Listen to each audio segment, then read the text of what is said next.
Welcome to the MNSRC Lightning Topics program. This episode's topic is on the rules regarding the penalty kick. A penalty kick is awarded when the defensive team commits a direct free kick offense within its own penalty area. That's 3 requirements that have to be met. Foul by the defending team, direct free kick offense, team's own penalty area. The most common mistake inexperienced referees make is calling an indirect free kick offense and awarding a penalty kick. Always know which infractions result in which restarts. Prior to proceeding with a penalty kick, it's crucial to make sure all of the players are properly positioned. There are 3 groupings of players: the kicker, the goalkeeper, and everybody else. The kicker must be clearly identified and will be over the ball. The goalkeeper must be on the goal line between the goalposts and must face the field. All the other players must be outside of the penalty area, outside of the penalty arc, and no closer to the goal line than the ball. The referee is typically positioned high near the edge of the penalty area to monitor for encroachment, and the assistant referee moves into the junction of the penalty area and the goal line to monitor the goalkeeper for encroachment and serve as a goal judge. The referee and the assistant should confirm that all players are properly positioned prior to allowing a penalty kick to proceed. Penalty kicks can only proceed with a whistle. The referee must blow the whistle loudly so that all players, most importantly the kicker and the goalkeeper, know that the kick can proceed. If the kicker takes the kick before the whistle is blown, the kick must be retaken. Once the whistle is blown, several potential infractions can occur.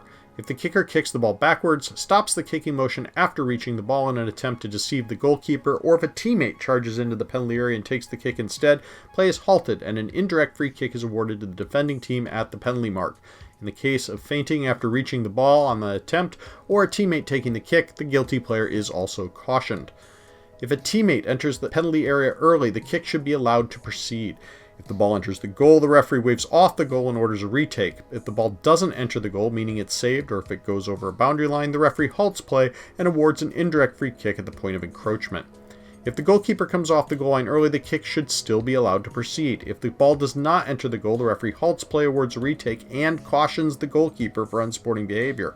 If the ball enters the goal, a goal is counted and no further action is needed. If a defender enters the penalty area early, the kick is still allowed to proceed. If the ball enters the goal, a goal is counted and no further action is needed. If the ball doesn't enter the goal, meaning is saved or goes over a boundary line, the referee halts play and awards a retake. If there's encroachment by both teams, the kick is retaken regardless of the outcome. If the goalkeeper comes off the line early, then the kicker kicks the ball backwards or feints upon reaching the ball, the kick should still be allowed to proceed, and if the ball enters the goal is waved off, only the kicker is cautioned, and an indirect free kick is awarded at the penalty mark. If the ball doesn't enter the goal, the kick is retaken, and both the goalkeeper and kicker are cautioned for unsporting behavior. If no infraction occurs prior to the kick, and then the ball is double touched by the kicker, for example, rebounding from the goal frame back to the kicker, an indirect free kick is awarded to the defending team for the double touch.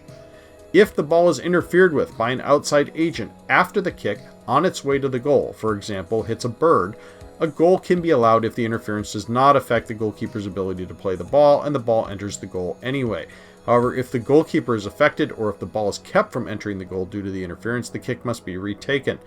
If outside interference occurs after the ball is saved or rebounds from the goal frame, a drop ball is played from the spot of the interference. A rough sketch of how to keep track of all these potential violations is shown here. If you have any further questions on this topic, don't hesitate to contact us through www.minnesotasrc.com.